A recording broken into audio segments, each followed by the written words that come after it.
Pittsburgh Steelers are back on the board, making their second signing of the day, this time replacing Presley Harvin III with their new punter, former Houston Texans and Philadelphia Eagles product, Cameron Johnston. The former Ohio State Buckeye comes from Houston. He's 32 years old, just turned 32 years old. He's the 2021 punting yards leader. Last year, he punted for 3,145 yards, 47.7 yards per punt.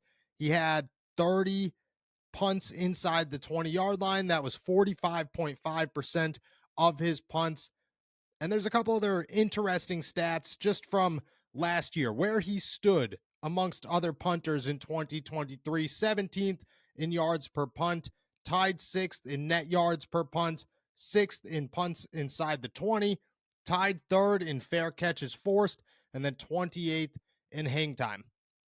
An upgrade for the Pittsburgh Steelers, a reliable punter, a guy that's been in the league for a couple of years now, has some experience, has some proven experience, which is something the Pittsburgh Steelers desperately need. They knew they were moving on from Presley Harvin III at the end of the season. They probably knew it during the season. They now look for some other options. Johnston is a good filler. He might not be a long-term solution, but he's only 32 years old, and in the NFL, for a punter that's not super old, he could have a couple of years under his belt. I wouldn't be surprised if they brought in a name like Brad Wing to kind of compete with him during training camp and at least to get another set of legs in there just to see if he has an opportunity to make the 53-man roster. He came in and punted pretty well during the season, but Johnston's a good name to have. He's a good veteran to keep around. Everybody's going to say he looks like Bill Burr, which is awesome. If you're going to have Bill Burr out there punting footballs for you, if your day is Russell Wilson and then Bill Burr, that's a win for the Pittsburgh Steelers. I think it's an upgrade.